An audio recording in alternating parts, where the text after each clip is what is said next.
The information shared on Light Body Radio is for educational and informational purposes only.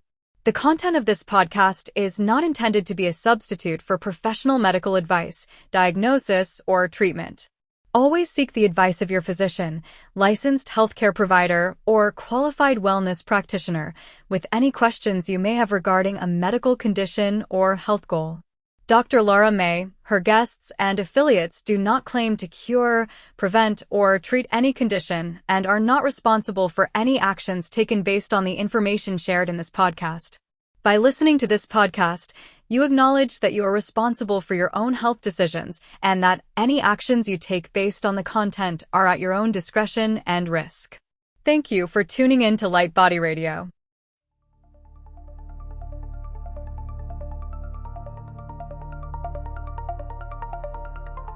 Welcome to Light Body Radio, where science meets soul and healing gets multidimensional. I am your host, Dr. Lara May, functional medicine pharmacist, master intuitive Reiki channel, and certified life and health coach. Here we decode root causes, transmute stuck energy, and empower your full spectrum healing journey, body, mind, and light body.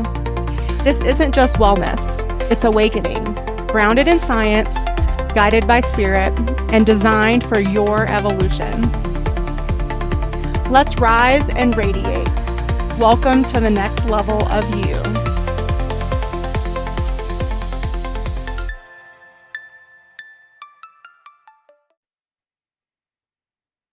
Hello and welcome to Light Body Radio. I am your host, Dr. Lara May, and today we are going to be talking about the biology of repair and the role that peptides can have within that context. So we're specifically going to be talking about BPC-157 and TB-500.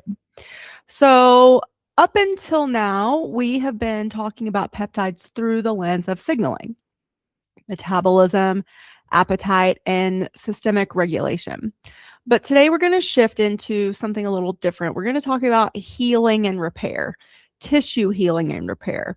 So not symptom management and not necessarily optimization, but the actual biology of how the body heals and restores itself. So specifically, again, tissue healing, inflammation resolution, gut integrity, of course, because the gut is the center to all of the things in our body, and recovery from injury and or chronic stress. And the peptides we're focusing on today are BPC-157 and TB-500. And they have become some of the most talked about peptides in this space. They are some of the most well-known and researched, but like everything we've said so far in this series, they are not magic. They are signals. And the question is not, do they work? Of course they work. But the question really is what kind of environment are they working in? What is the state of your body, of your physiology, of your health that you are going to introduce these peptides to? So let's go a little bit deeper than just surface level definitions, because that's how I roll. So understanding how these peptides work at a physiological level will completely change how we think about them and how we use them.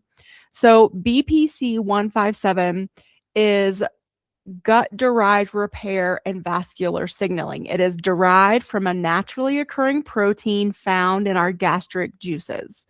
What makes it unique is that it interacts with multiple healing pathways simultaneously. One of its key roles is modulation of the nitric oxide system. And I have a very good episode with a very informed guest on nitric oxide. So if you haven't listened to that, go back, find that one on drlaramay.com/podcast. Just type nitric oxide in the search and it'll come up. Anyway, nitric oxide regulates vascular tone, blood flow, oxygen delivery, and endothelial function. So in the last episode, we talked a little bit about the heart muscle and how that is those tissues in those cells are actually endothelial cells. And so nitric oxide actually has a great impact on our cardiac health. But in injury or inflammation, nitric oxide signaling often becomes dysregulated. So BPC-157 appears to help normalize this system, which then leads to improved microcirculation, enhanced delivery of oxygen and nutrients, and more efficient removal of the inflammatory byproducts that our body naturally creates. So it also supports angiogenesis, which is the formation of new blood vessels through pathways involving what we call VEGF, vascular endothelial growth factor. And this is critical because many tissues, especially tendons, ligaments, and parts of the guts, have limited blood supply. And so any way that we can increase the chance that these limited blood supply areas are going to get more of it, that's going to be helpful. That's going to help you heal faster, recover faster. So without adequate blood flow, healing is essentially slow or just incomplete. And so at the cellular level, BPC-157 supports fibroblast activation, collagen synthesis and organization, extracellular matrix stability. So that is how the cells actually work together and hold each other together. So those are all really important. So think about this like in the context of like if you have either an acute injury like an ankle sprain, or maybe you have had an ACL or an MCL surgery. So something like that. And think about ligaments and tendons and how though they don't have a lot of vasculature, right? And so it does take those things longer to heal. And so this is an avenue where introducing this peptide to your system could help those things heal faster for you, could decrease your recovery time, which is a good thing.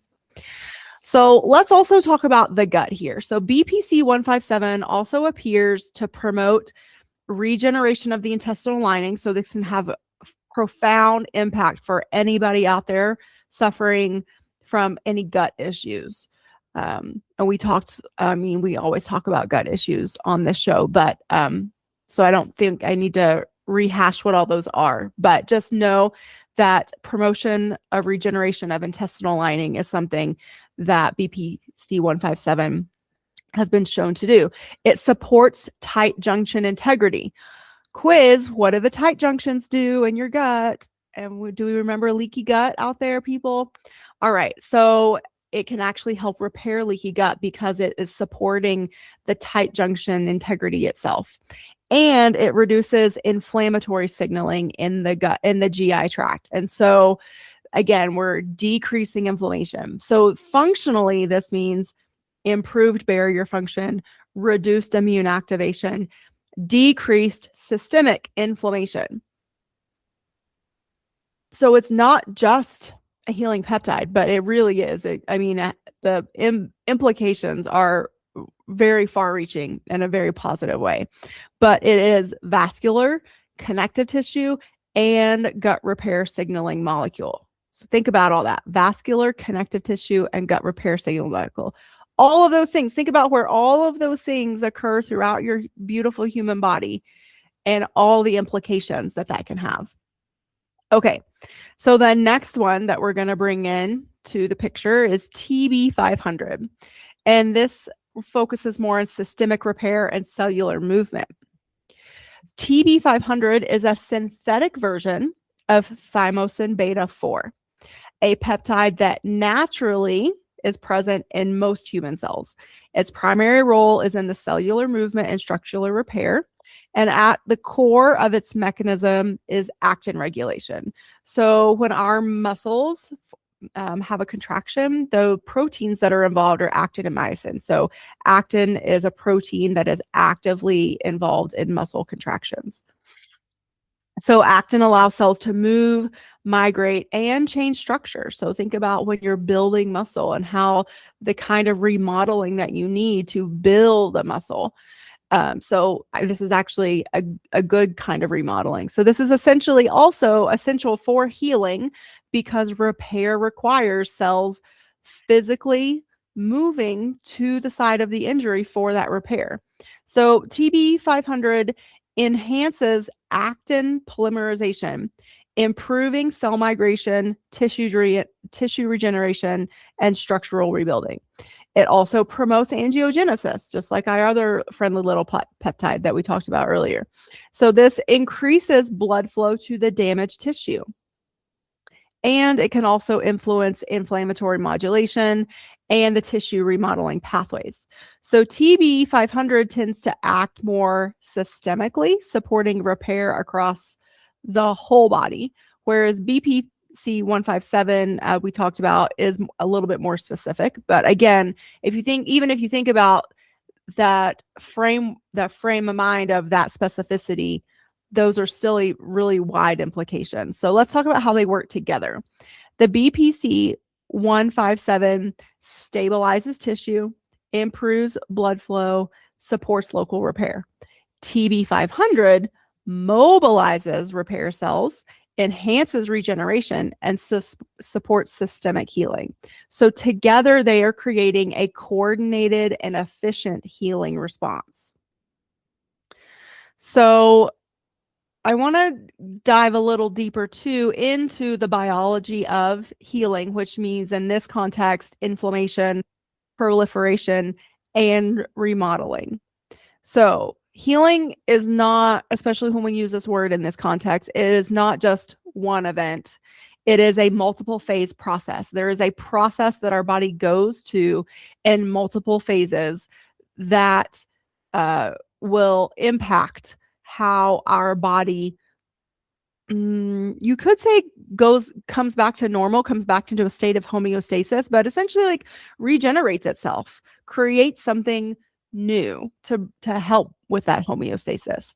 And so when any of these phases are disrupted, then the healing can become incomplete.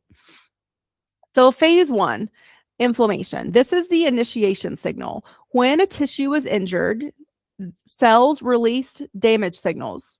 And we talked about these. These are the cytokines. And immune cells are recruited. So TNF alpha, IL-6, IL-1 beta are released. This is a natural and normal reaction from our body, from our immune system, to try to help repair that injured tissue. Excuse me. So this creates increased blood flow. This is what creates swelling. And it actually is an immune activation. It's an immune system instigator, activator. So during this phase, the damaged tissue, your body will try to clear it, but it'll also initiate repair. But if the inflammation persists, then tissue breakdown can also continue to your detriment, and then your healing process stalls. And so BPC-157 can come in and help regulate that cytokine activity, protect the blood vessels, and reduce excessive inflammatory damage that your body might be bringing to the injury site, especially if you already have pre-existing inflammation in your body, which a lot of us do.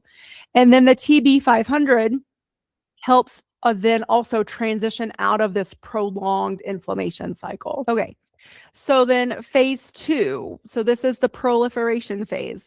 This is the rebuilding of tissue phase. So in this phase, the fibroblasts produce your collagen, your new blood vessels are formed, and tissue structure is rebuilt.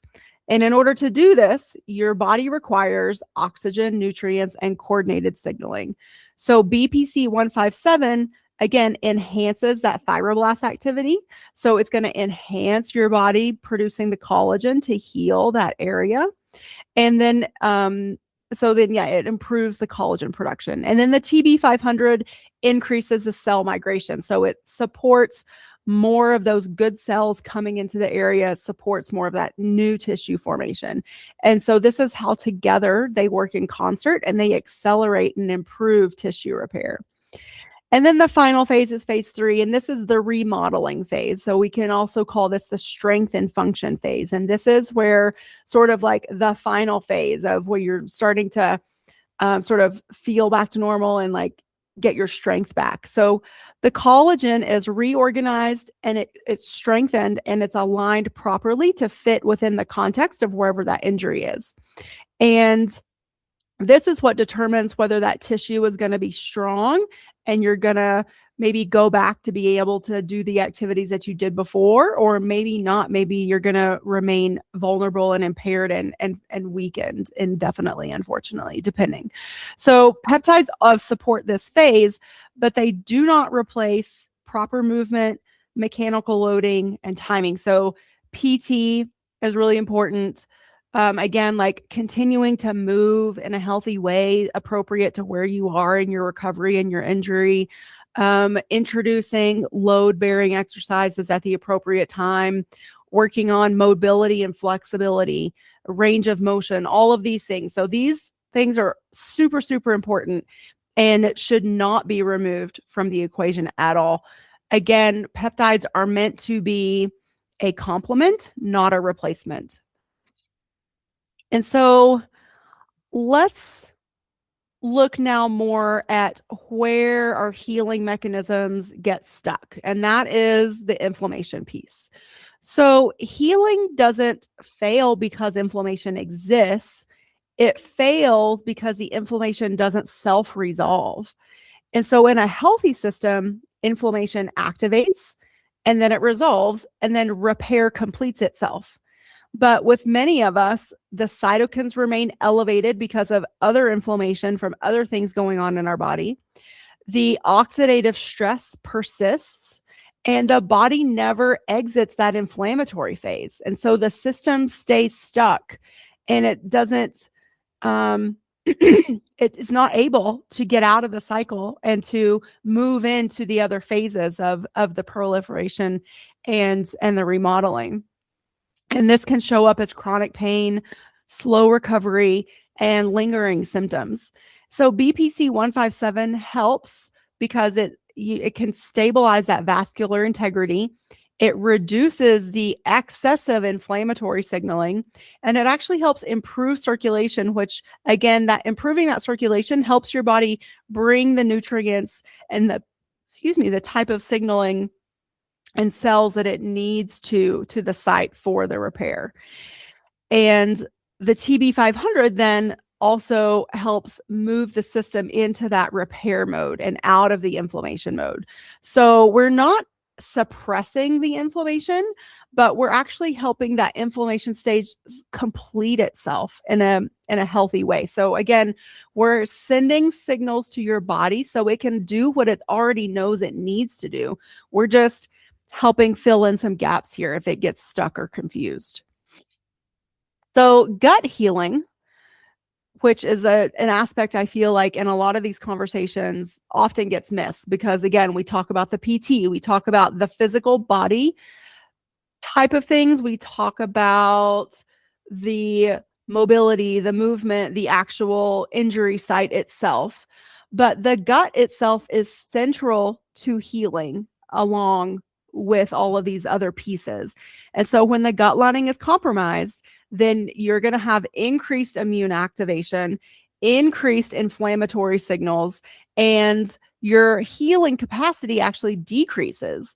And this affects your joints, your brain, your metabolism, your skin integrity, all of the things. And so again, like very large and broad implications.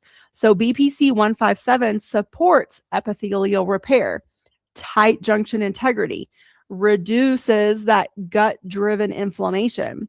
And so when we improve the gut health, the systemic inflammation decreases throughout the entire body and healing, excuse me, improves everywhere. Goodness, I haven't been flumming all day. Sorry, guys. All right, so let's move on to musculoskeletal healing and then why maybe injuries linger in that area. So now we're going to get into that connective tissue piece. So connective tissue heals slowly. And when we say connective tissue, it means ligaments and tendons. And so because there's low blood supply there, muscles, loss of blood supply. If you have a muscle strain, then you probably notice that it heals fairly quickly. Versus like if you sprain your ankle, then usually what happens when you sprain your ankle is you stretch those tendons or ligaments out of their normal range of motion. And because those tissues are not venerated with blood vessels, with blood flow, they don't heal as fast or as well. Again, so low blood supply, that is key to remember here. So think about this.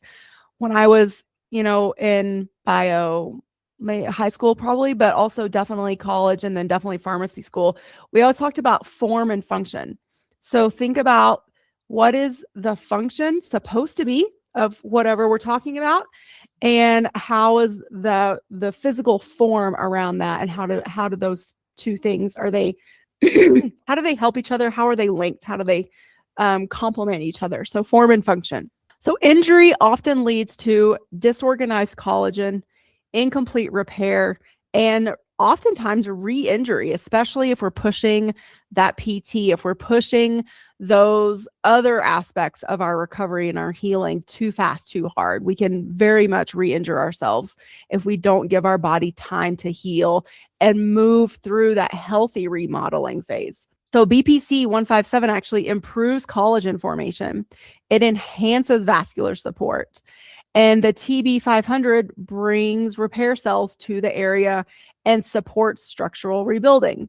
So peptides don't fix biomechanics. And so that's where your PT, that's where your time in the gym, or your maybe you're going to need to wear a brace or some sort of support mechanism around wherever you're injured or whatever you're trying to, heal or nurse back to health. So if movement patterns aren't addressed, then your injury could most definitely return. But the peptides are going to help the cellular, the physiological, the biological things that are happening underneath the skin to help you recover.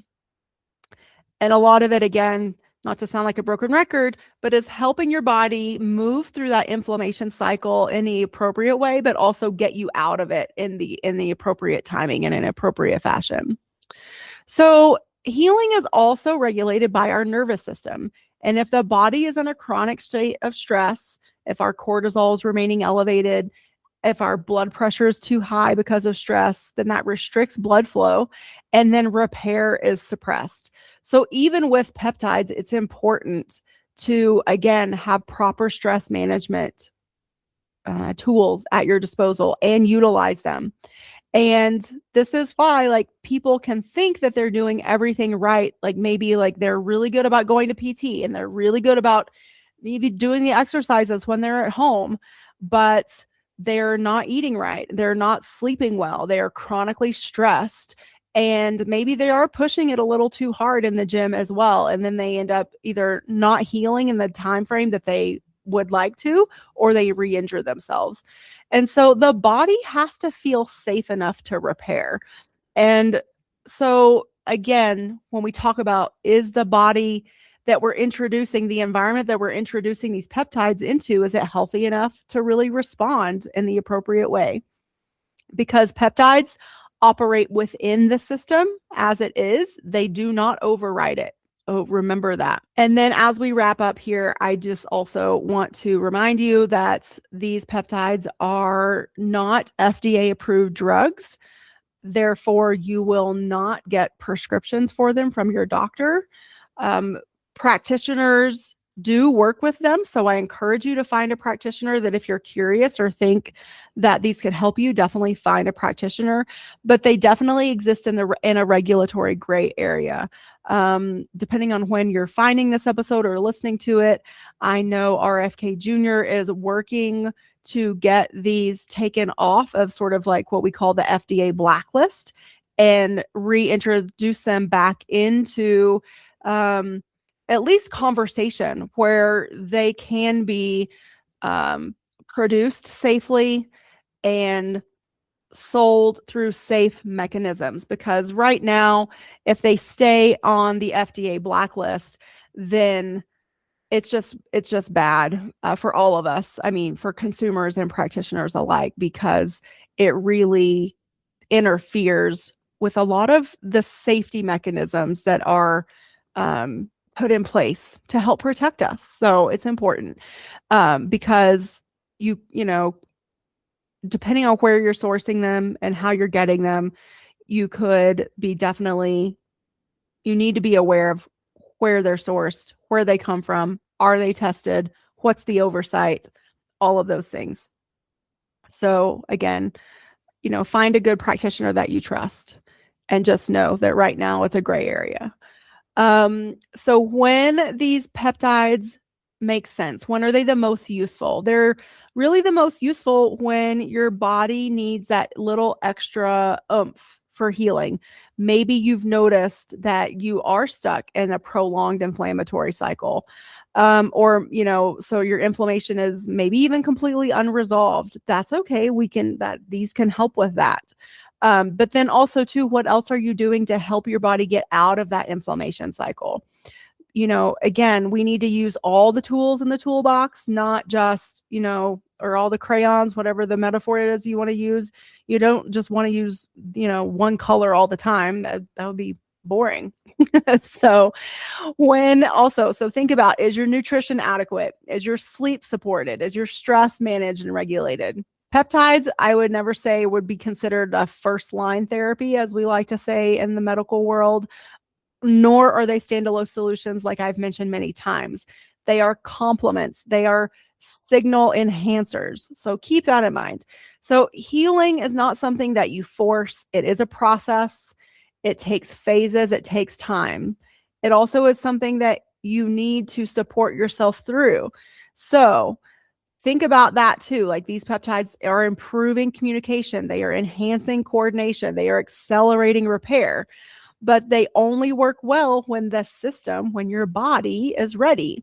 So the real question is, are you creating these ideal conditions for healing?